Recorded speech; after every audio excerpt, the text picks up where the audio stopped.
Holly, and anyone who has ever suffered with non-epileptic seizures or might do, or might in the future, this video is for you, because I never had somebody like do a video on non-epileptic seizures when I was first diagnosed with them, and I felt so alone.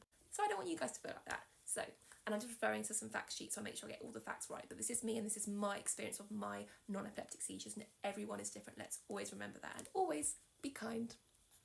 So yeah, well, what is non-epileptic seizure? It's not an epileptic seizure. So if you're looking at an EEG, which is when they test the electrical activity in the brain, when they put the stickies on your head, I can't even speak. The brain waves changing in an abnormal EEG, which is a diagnosis, or could be a diagnosis of epilepsy. But in non-epileptic seizures, you won't see that difference in the brain when you test a patient who has non-epileptic seizures. Do I make even any sense now? I don't even know. I'm going to carry on though. This is me having one of the EEGs when you got all the stickies on your forehead, and mine was a video EEG, so filming at the same time. This was like a 5-day one, like a whole residential one. This is what I mean, all the stickies on your forehead. If you know, you know. What I was trying to say with all that ramble is that in epilepsy you'll see an abnormal EEG, but in non-epileptic seizures you won't see an abnormal EEG. That's what I was trying to say. But that does not mean that they're not real. What is happening to you is real, and it matters, and you're not going mad, and it's not in your head. These seizures are disabling, and they're frightening, and they're very, very real. Don't do what I had when I was first having seizures like this. The doctor said to me, "It's all in your head. Come on, snap out, Ruth. Snap out of it. Come on, move your body. Come on, move your legs." When I was sat there fully out of it, eyes closed, jerking everywhere, bruising myself, upsetting my joints and often dislocating things, and bruised on my head and down my body. Didn't care about me. Thought it was anxiety. Thought I was putting it on. Left me in my own urine at times. Because I'd wet myself, had no catheters at this point. This was 10 years ago now, we're talking, 9-10 years ago. Told me to snap out of it, and were very, very horrible, and that left a lot of trauma with me. My trauma girlies and boys, if you know, you know. Anyway, I'm talking about it because I went through that, and that was horrible by both medical staff and people that I knew, and friends even thought it was in my head and I was putting it on purpose. And I would have symptoms where I would just suddenly, I'd feel a bit dizzy, and then I'd wake up on the floor, and sometimes I'd wake up afterwards. Sometimes I could hear what was going on, but I couldn't move. I could hear what was going on and hear people around me, but I couldn't move. My body was locked in. I couldn't move any of it, and it was absolutely terrifying. And who would want to put something on, wet themselves, poo themselves in front of everybody with your knickers half down, you having a seizure on a commode with diarrhea everywhere, your pants halfway down, your boobs up here, and everyone rushing towards you, and you're jerking everywhere, and I don't understand how doctors think that we could put these things on. I wouldn't wish anyone to go through that, and I absolutely hated every minute of it, and I felt so embarrassed and so ashamed. It affected my mental health so much. So I was sent home just saying, "They're anxiety, they're in your head, it's not epilepsy, so get over it and move on." And I saw quite a few neurologists who weren't very good and were gaslighting me, and it was horrible.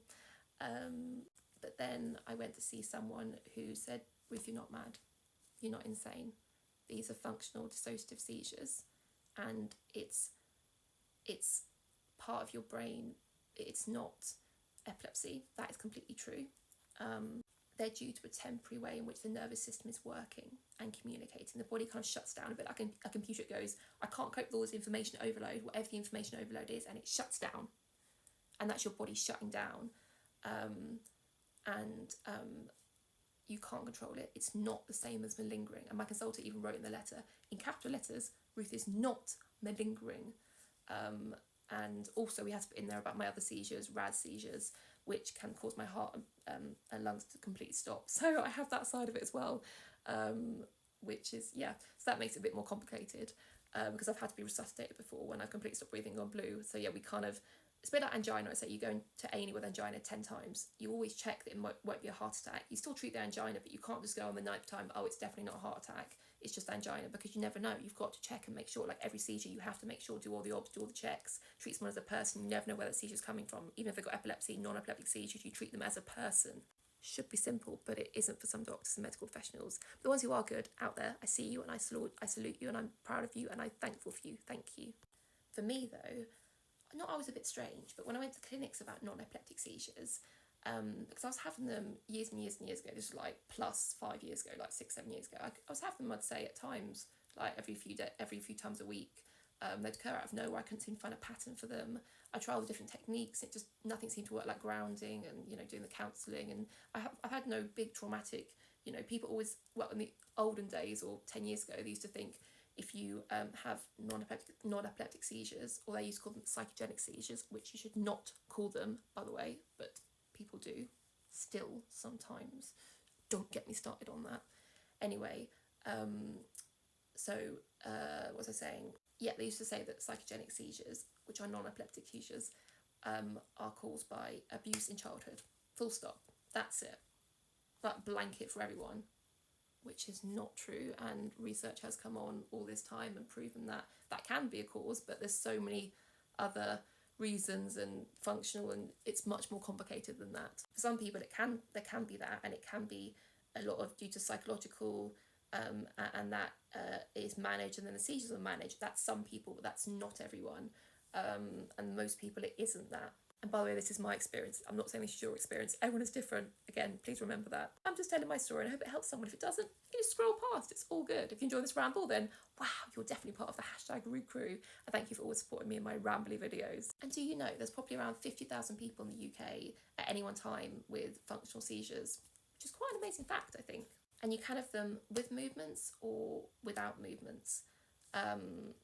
So you can be unresponsive or you can be responsive. Again, everyone's slightly different. There's not kind of one size fits all. But for me, I'm very lucky and blessed, touch wood. I've not had a non-epileptic seizure for, well, actually no, at home I've not had one for like 3 or 4 years maybe. I only ever have them now in hospital, and they occur after surgery and anaesthetic. But they are now being investigated, that they now think these seizures are actually due to my, it was due to my undiagnosed Addison's and not treating the Addison's properly over the last kind of, well, my lifetime, but over the last 10 years especially. And now the last 2 years, I don't have them because we have a treatment plan with my anaesthetic team. And we manage my blood pressure better, and we have given me a lot more steroids as I'm being put to sleep and as I wake up, as well as some other drugs to manage my seizure level, and my blood pressure can drop down into like the 60s, or like, and make me unconscious and very poorly, which then can lead to seizures, but that's due to the Addison's. And then that can also leave me, the shock can put me into a RAS seizure, a reflex anoxic seizure, which can stop me breathing. And so it's all quite complicated, as my consultant neurologist, the one I love, says. Also, he's very good looking, which helps a lot. Yeah, he is. He said, Ruth, you're quite complicated with different types of seizures, but the most important thing is that when we see one of your seizures, we take it as a one. We have to treat it, see which type it is, and manage it. We don't go, oh, it's definitely that one or that one or that one, because mine can become life-threatening. And my non-epileptic ones aren't life-threatening, but they still need management. They still need to look after my joints, my body, make sure I don't injure myself, make sure I stay breathing, make sure I don't slip into another type of seizure, make sure it's not affecting my Addison. So it's very complicated. I hope this has made some sense. Mainly what I want to say out of all this ramble, if anyone's still watching, is that non-epileptic seizures matter.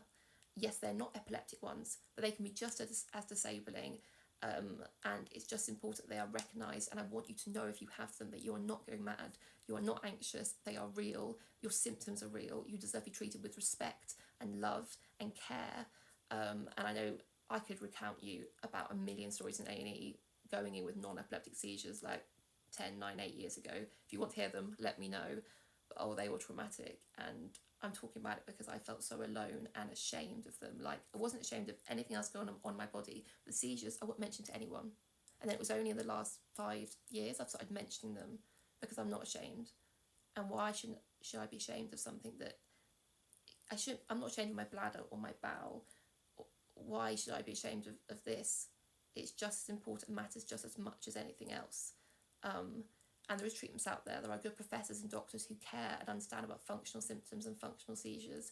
And I want you to know that you're not alone, and that things can and do get better.